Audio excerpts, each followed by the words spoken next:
China is poised to revolutionize the nuclear energy landscape, the Asian giant wants to build the world's first thorium-based molten salt nuclear power station, a development that could reshape global energy production.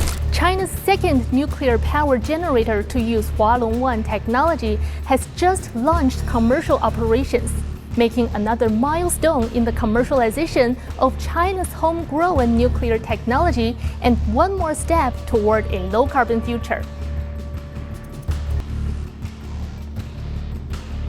What if China's bold move into nuclear power hides a risky plan to shake up the global balance?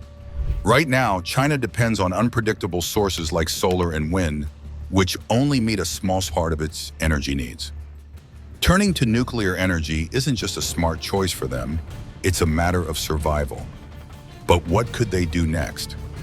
Let's take a closer look at how these actions might change our world forever. The nuclear power revolution. Amidst the economic titans of the BRICS nations, China and Russia are not just participants, but orchestrators in today's energy renaissance.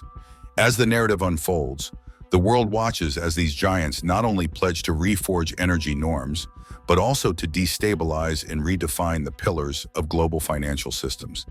Can we anticipate the shockwaves this might send through our world? You won't believe the horrible details of this power play. For a country that leads the world in manufacturing, having a steady supply of energy is essential to keep its economy running smoothly. About 25% of China's energy comes from renewable sources like solar and wind. While these are cleaner options, they're not as reliable because they produce power inconsistently, and storing that power is costly. This unpredictability is one reason China is heavily investing in nuclear energy. They're spending huge amounts of money to accelerate the development of this sector. But here's the crucial part. By 2035, China wants nuclear power to make up 10% of its total electricity, and by 2060, they're aiming for nearly 20%. Moving towards nuclear energy is a strategic decision because it's highly efficient, much more so than older fossil fuel-based technologies. Nuclear energy is known for being the most reliable source of power, with a capacity factor of 92.5%. This means it can produce almost full power for most of the year, making it more dependable than coal, natural gas, and solar energy. This reliability is especially important in case political conflicts disrupt other energy supplies. If China builds more nuclear plants, it could keep its factories running smoothly, even if other energy sources are cut off. China is rapidly expanding its nuclear power capabilities and is on track to surpass Western countries soon. This is surprising because in the past, countries like the United States and France were leaders in nuclear technology, especially after projects like the Manhattan Project during the atomic race. However, China is now set to have more nuclear power than France, with 82 gigawatts of capacity, and is catching up to the United States, whose nuclear development has slowed since the 1990s. Building new nuclear plants steadily has greatly improved China's technology in this area. This progress isn't just good for Chinese industries, it also gives China a strategic edge on the world stage. In fact, China is now about 15 years ahead of the US in conventional nuclear technology. But that's not all. China is also close to a major breakthrough in nuclear technology. It is building the world's first thorium molten salt nuclear power plant, which is expected to be ready by 2029. Thorium is a better option than uranium, partly because China has large reserves of thorium, over 100,000 tons, which could supply energy for up to 20,000 years. This development not only changes China's energy plans, but could also impact global politics. Yet, this isn't the only game changer. As China continues to innovate and lead in nuclear technology, the ripple effects on global power dynamics could be significant. Once this technology is fully developed and can be mass-produced, China won't need to worry about importing fossil fuels like natural gas. Instead, China will be able to meet all its energy needs on its own. This is especially important for keeping its strong manufacturing industry going.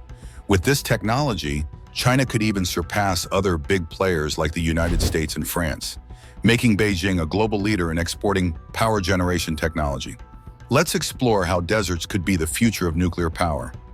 A new nuclear dawn. The groundbreaking technology we're talking about is molten salt nuclear technology. What's unique about molten salt reactors is that they don't require water to operate. Instead, they use a liquid salt solution to cool the reactor. This means that nuclear plants can be built in harsh environments, far from water sources, like deserts. This is a significant shift because it removes the need to build reactors near rivers or seas. Many countries are moving away from fossil fuels. For example, Saudi Arabia is working hard to develop its civilian nuclear program. However, the United States has been hesitant to support Saudi Arabia's nuclear plans without certain conditions. Specifically, the U.S. wants Saudi Arabia to improve relations with Israel in exchange for cooperation on nuclear technology and help in building a uranium enrichment facility. This hesitation from the U.S. has created a tense situation. At the same time, Saudi Arabia is eager to reduce its reliance on oil and diversify its economy. This opens a door for China. If the U.S. continues to hold back, China could step in and offer its advanced molten salt reactor technology not just to Saudi Arabia, but to other countries in Southeast Asia as well. This could reduce the United States' influence in the Middle East while strengthening China's ties with these regions. But that's not the only important part. China's push in nuclear technology isn't just about securing its own energy future. Being able to export this technology also boosts China's global standing. It strengthens its relationships and influence in key regions around the world, making China a more powerful player in the energy sector. At the center of today's global power struggles, Russia stands out as the top supplier of nuclear reactors, holding 18% of the world market. The United States is close behind with 16%, while China has less than 2%. But this could change soon. If China keeps improving its technology, they could become a leader, not just in electric vehicles and solar panels, but also in nuclear power. Right now, China is striving to become energy independent, but this is a long-term goal that might take decades to achieve. In the meantime, China still needs to import energy, especially from Russia. This involves complicated financial deals using multiple currencies and banks. The current geopolitical tensions are putting pressure on China's banking system. Even though the consequences could be severe, there is still a strong push in the U.S. to penalize China. However, China's economy is much bigger than those of countries like Iran and Russia, which have faced U.S. sanctions in the past. When President Biden first took office, he responded to Russia's aggressive actions by sanctioning Russian banks and cutting them off from global financial networks. This approach works with smaller economies, but China is a different case. Of the world's top 100 banks, 20 are Chinese, including the 4 largest. This leads some experts to think these banks might be too big to sanction. But this isn't the whole story. There are strong arguments for taking quick, decisive action to ensure that, if needed, penalties can be imposed on these huge Chinese banks. Both China and Russia are fully aware of the pressure the U.S. can apply, making international relations even more complex. Next, we see how global trades could reshape power dynamics. The quiet shift in global trade dynamics. If leaders like President Biden, former President Trump, or Vice President Harris decide to cut China off from the SWIFT international banking system, the impact would be quick and serious. This move could disrupt a huge amount of global trade, maybe even bringing it to a halt. To prepare for this possibility, Russia and China might start trading goods directly with each other, possibly as soon as this fall. This trade could mainly involve things like agricultural products and would be an attempt to bypass the traditional banking systems that the U.S. keeps a close eye on. Even if these transactions shift to Chinese banks, the U.S. would still have ways to monitor them, tracking who is buying and selling what. The idea of bartering might sound old-fashioned, even a bit amusing. But for Russia and China, it's a serious matter. Since the conflict in Ukraine started, both countries have been working to reduce their reliance on the U.S. dollar in trade. President Putin has mentioned that around 95% of their trade no longer uses the U.S. dollar, and Foreign Minister Lavrov says it's over 90%. At the very least, a large chunk of their trade now happens without involving the U.S. dollar. Since 2024, Russia has also started pricing its exports to China in the Chinese yuan, amounting to about $10 billion in trade each month. This heavy use of a single currency through Chinese banks is a key point of concern. The U.S. administration has been openly talking about these issues for a while, with important figures like Treasury Secretary Yellen, Secretary of State Blinken, and National Security Advisor Sullivan raising concerns about China's role in this trade setup. But this isn't the only challenge the U.S. faces in dealing with China and Russia's growing economic ties. The consequences could go even further, affecting not just global trade, but also the balance of power in international finance. The financial world is facing some tough challenges, making it more important than ever to find new ways to handle payments.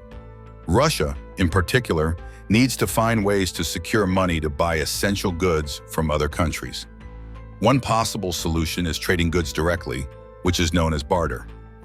The idea behind the barter deal between Moscow and Beijing is to solve this problem, but there's a big challenge. Both sides need to have exactly what the other wants, without using money. Money was invented to avoid this kind of complication in the first place. For Russia and China to make these direct trades work, they must have goods that are valuable to each other. The everyday exchange of goods. Bartering often fails because the items people desire do not always correspond with what others have available. For instance, an individual might possess an abundance of apples but seeks oranges instead. Another might have fish to offer, yet their potential trade partner might be in search of wheat. Such discrepancies generally hinder direct trades. However, Russia and China find themselves in a unique position where their respective needs and supplies align well, particularly in the realm of energy. China's primary acquisition from Russia includes vital resources like oil and gas. Notably, in 2023, China's purchases from Russia escalated to over 2 million barrels of oil daily, surpassing even Saudi Arabia in volume. Russia's competitive pricing largely influenced this shift. The significant uptick in these transactions is a testament to the mutual benefits achievable when both parties have precisely what the other requires, facilitating more effective bartering arrangements. Now let's see how Russia and China plan to change the game, navigating Sino-Russian economic waters. But the story doesn't end there. There's more to consider as these two countries navigate their economic challenges. China's need for Russian oil is strong, and they plan to keep buying it for many years to come as part of their long-term energy plan. On the other side, Russia benefits from this relationship by getting important supplies from China, like semiconductors, telecommunications equipment, and machine tools. These are some of the biggest exports from China to Russia, and the amount being traded is growing fast. This rise in trade is important because these products are the very ones that Western countries are trying to limit through restrictions. Because of this, the U.S. government, led by President Biden, is thinking about putting sanctions on Chinese banks. In 2023 alone, China sold almost $1 billion worth of machine tools to Russia, and it looks like sales of these and other industrial goods will keep going up. Most of these exports come from Chinese state-owned companies.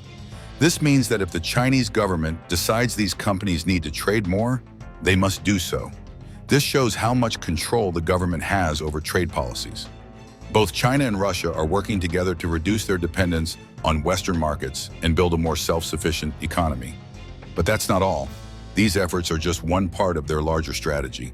They are constantly finding new ways to work around Western restrictions and create a stronger bond between their economies. Western sanctions have pushed Russia and China to think outside the box. One approach gaining popularity is barter trading, where goods are swapped directly instead of using money. As the economic situation between these countries and the West continues to strain, this method is likely to be used for more important goods. We can expect to see new ideas and strategies from both Russia and China as they work together to create a network that doesn't rely on Western influence. This effort includes not just advancements in technology and energy, but also conducting business using their own currencies, rather than depending on the dollar. Self-sufficiency is becoming more important than ever. For example, in March last year, President Xi of China met with President Putin of Russia and made a bold statement. He said the world was going through changes that hadn't been seen in 100 years. According to him, these changes, driven by Russia and China together, would reshape global dynamics. This statement highlighted the growing bond between the two nations, showing a shared goal to redefine their economic and political paths. As their economies become more connected, the partnership between Russia and China is expected to get even stronger. This teamwork is focused on building a stable, self-sustained system that can operate independently of Western systems. The effects of this partnership could be huge. pointing to a future where these two countries not only support each other's growth, but also challenge the traditional economic order by creating their own rules and systems for trade, technology, and international relations. Next, we dive into the risks and needs of a growing alliance. Russia and China's growing alliance. But this isn't the only challenge. The ongoing efforts to become self-reliant and reduce dependence on Western systems also carry risks. There could be unintended consequences, such as difficulties in accessing global markets or facing new kinds of economic pressures. The journey to build an independent network won't be easy and will require careful planning and adjustment to avoid potential pitfalls. The partnership between Russia and China is becoming stronger because they both need each other and share similar goals. Both countries are facing challenges from Western nations and are turning to each other for support. This relationship is particularly important for Russia, which has been increasingly isolated due to sanctions from the West. China has become a key economic partner for Russia, buying up Russian energy and resources, which has helped keep Russia's economy stable. In early 2023, trade between China and Russia surged, growing by more than 40% compared to the previous year. China is importing a lot of resources from Russia, and many of these deals are being done in Chinese currency, the yuan. This shows how their financial ties are getting stronger and how much they depend on each other.